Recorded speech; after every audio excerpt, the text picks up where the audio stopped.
নমস্কার প্রিয় দর্শক শ্রোতামণ্ডলী, সমাচার ত্রিপুরা চ্যানেলের পক্ষ থেকে নিয়ে শুভেচ্ছা এবং ভালোবাসা। আমি ডক্টর SP গোস্বামী আজকে আবার আপনাদের সামনে এসেছি হোমিওপ্যাথি একটা ওষুধ নিয়ে আজকে আলোচনা করব। আমি প্রথমেই বলে দিচ্ছি যে ওষুধটা নিয়ে আলোচনা করব সেই ওষুধটার নাম হচ্ছে অ্যারাম মিউর নেট্রোনেটাম। অ্যারাম মিউর নেট্রোনেটাম একটা জরুরি ঔষধ, খুব মূল্যবান এবং খুব প্রয়োজনীয় একটা ঔষধ, যে ঔষধ মহিলাদের জন্য খুব কার্যকরী। আজকে যে সিরিয়াস ব্যাপারটা নিয়ে আমি আলোচনা করব সেটা অনেক ক্ষেত্রে অপারেশন কেসে হয়ে যায়। কারণ কি, মহিলাদের বেশ কিছু রোগ আছে আজকাল খুব বেশি হচ্ছে। আপনারা জানেন জরায়ু ক্যান্সার হচ্ছে, বা জরায়ুতে অ্যাবসেস হচ্ছে, জরায়ু ফুলে যাচ্ছে, জরায়ুতে সিস্ট হয়ে যাচ্ছে, টিউমার হয়ে যাচ্ছে, এবং তার কারণে প্রচুর মহিলাদের কিন্তু অসময়ে প্রচণ্ড রক্তপাত হচ্ছে, ব্যথা হচ্ছে, এবং এটা থেকে নানা সমস্যা দেখা দিচ্ছে, যেটাতে আপনারা সবাই বিব্রত এবং বারবার গাইনোকোলজিস্টের কাছে যেতে হচ্ছে, এবং সেই অনুযায়ী তাদের কথা মতো অনেক অ্যালোপ্যাথি ওষুধও খেতে হচ্ছে। সুতরাং এই বিষয়গুলো জানা খুবই জরুরি। এক্ষেত্রে আপনাদের কী করা উচিত? যারা যেহেতু এটা আজকের আলোচনা আমার মহিলাদের নিয়ে, তো মহিলারা এই ভিডিওটা কম দেখেন, পুরুষরাই বেশি দেখেন। ধরুন আপনি একজন স্বামী, আপনার স্ত্রীর এই সমস্যাগুলো হয়েছে, তার জন্যে কিন্তু এই ভিডিওটা খুব কার্যকরী হবে। আপনি স্বামী হলে ভিডিওটা ভালো করে দেখুন এবং খুব ভালো করে ফলো করে সব কিছু বিষয়গুলো জেনে তারপরে স্টেপ নেবেন কী করা যায়। ঠিক আছে, একটা একটা করে লক্ষণ বলছি। অ্যারাম মিউর নেট্রোনেটাম কী কী কাজে লাগে। প্রথমেই বলছি জরায়ু, যেটা অভেরি যেটা বলা হয় ভেতরে, সেটা ফুলে যাওয়া, সেখানে ক্ষত হওয়া, ব্যথা হওয়া, প্রলাপস, বেরিয়ে আসা, এবং একুট ম্যাট্রাইটিস বলা হয়, একুট ম্যাট্রাইটিস অথবা ক্রনিক ম্যাট্রাইটিস। রক্তস্রাব হতে পারে, জরায়ু ফুলে যেতে পারে, জরায়ুতে পুঁজ জমতে পারে, জরায়ু ডিসলোকেটেড হতে পারে, এরকম বিভিন্ন সমস্যা হতে পারে, যেটা সোনোগ্রাফি করলে ধরা পড়ে। বুঝতে পারছেন? সোনোগ্রাফি করলে সিস্টও ধরা পড়ে অনেক সময়, যে ওখানে সিস্ট হয়ে গেছে, ফাইব্রয়েড টিউমার হয়ে গেছে, এই ধরনের অনেক কিছুই এখানে দেখা যায়, যেটাতে হিস্টেরেক্টমি অপারেশনও করতে হয় পরে। যাই হোক, এই ব্যাপারগুলো জানা খুবই দরকারি। কেন কি, তিল তিল করে এগুলো ধীরে ধীরে বাড়তে বাড়তে পরে একটা বিশ্রী রোগ হয়ে যেতে পারে এবং হয়েও থাকে। সুতরাং আগেভাগে যদি এটাকে চেক না দেন, তাহলে কিন্তু আপনার স্ত্রীর অনেক বিপদ থাকতে পারে সামনে, সেটা আপনাকে কাটিয়ে উঠতে হবে। অবশ্যই এটা খুব লক্ষণীয় ব্যাপার এবং গুরুত্ব দিতে হবে এটা। তাই আমার আজকের ভিডিওটা খুবই জরুরি, ভালো করে বুঝুন, এবং সেই লক্ষণগুলো যদি আপনার মিসেসের মধ্যে থাকে তাহলে অবশ্যই আপনি হোমিও ট্রিটমেন্টের সহায়তা নিতে পারেন। কোনো অপারেশন দরকার পড়ে না, ভালো হয়ে যাওয়ার সম্ভাবনাই খুব বেশি।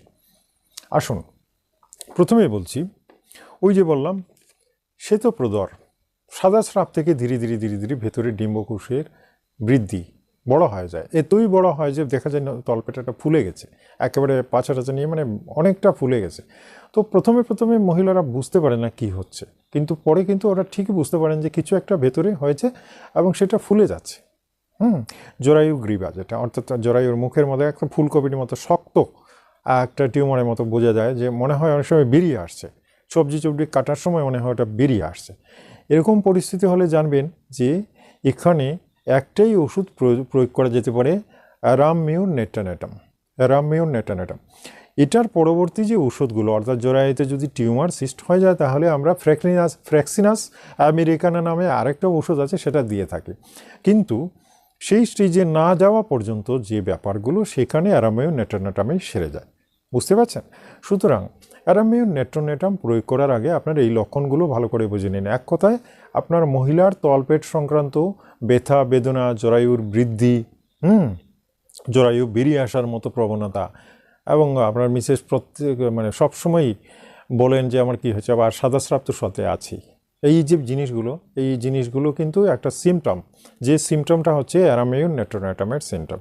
অবশ্যই এটাতে এই ওষুধটা নির্দ্বিধায় প্রয়োগ করা যাবে, এটা কোনো সাইড এফেক্ট আসবে না, বরং ধীরে ধীরে ধীরে ধীরে কমার সম্ভাবনা। তার সাথে আরেকটা গুরুত্বপূর্ণ জিনিস আছে, আজকে আমি না বলে পারছি না, গোপন ব্যাপার, কিন্তু আমি বলে দিচ্ছি একটু পরে। আমি অবশ্যই এটাকে বুঝিয়ে দিচ্ছি কি করতে হবে আপনাকে।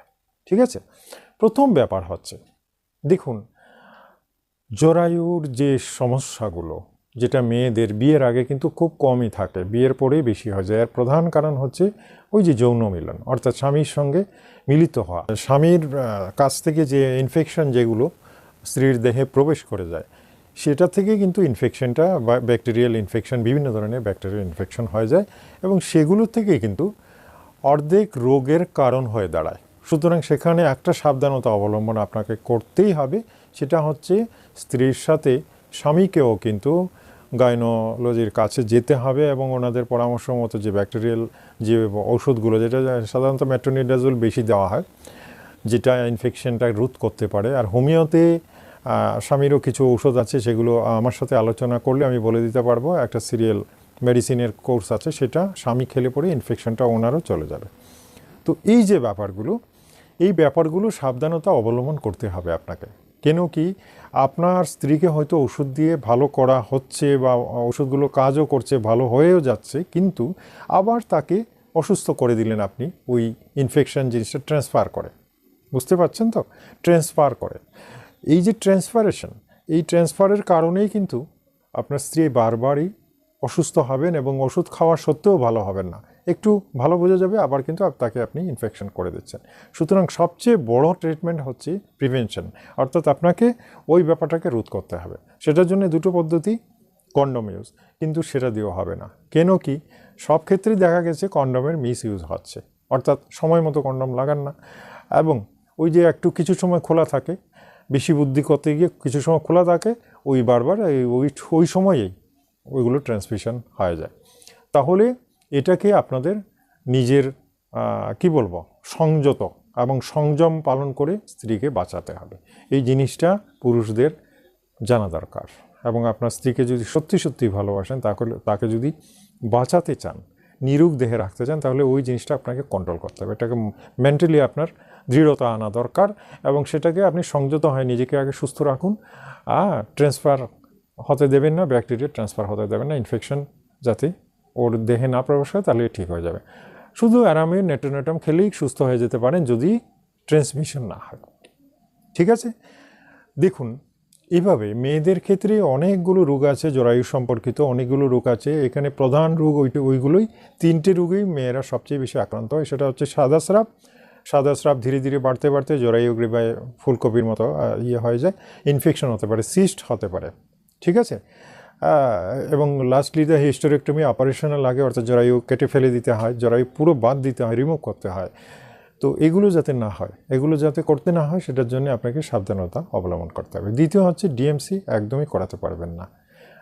যেমন জন্ম নিয়ন্ত্রণ পদ্ধতি ইউজ করতে পারেন, কিন্তু বাচ্চাকে 2 মাস 3 মাস এভাবে দেখার পর নষ্ট করে দেওয়া, এটা মেয়েদের জন্য স্বাস্থ্যের পক্ষে ভীষণ ক্ষতিকর। এটা কিন্তু মনে রাখবেন, অনেকে করাবেন না, করলে পরেই ওই জিনিসটা মহিলাদের ক্ষেত্রে একটা রিস্ক হয়ে দাঁড়াবে এবং পরবর্তীকালে মেনোপজের সময় এগুলো ভীষণভাবে এফেক্ট করবে এবং মহিলাদের তখনই সমস্যা বড় আকার ধারণ করবে। আশা করি আর কিছু বোঝাতে হবে না, আপনারা যদি বুঝতে পারেন সেটাই দরকার। এবং প্রত্যেকটা পরিবারে, যেহেতু কর্তার উপরই সমস্ত কিছুর দায়িত্ব, পুরো ফ্যামিলির দায়িত্ব, সুতরাং আপনাকে সচেতন হতে হবে এবং সেভাবে যদি আপনি চলেন, আপনি কিন্তু গোটা পরিবারটাকে রক্ষা করতে পারবেন, আপনার মিসেসকেও সুস্থ রাখতে পারবেন। ঠিক আছে, এভাবে প্রত্যেক দিন আমি খুব গুরুত্বপূর্ণ ওষুধগুলো নিয়ে আজকে প্রত্যেক দিন আলোচনা করব। আপনারা ভিডিওগুলো ভালো করে দেখবেন, অবশ্যই পজ করবেন না, ভালো করে বুঝুন, স্ত্রীর লক্ষণগুলোর সাথে মেলাবেন এবং যদি দেখেন এইরকম লক্ষণ এসে যাচ্ছে, তাহলে আপনি অ্যারাম মিউর নেট্রোনাটাম খাওয়াতে পারেন। আর তার জন্য আমার সাথে একটু কনসাল্ট করতে পারেন।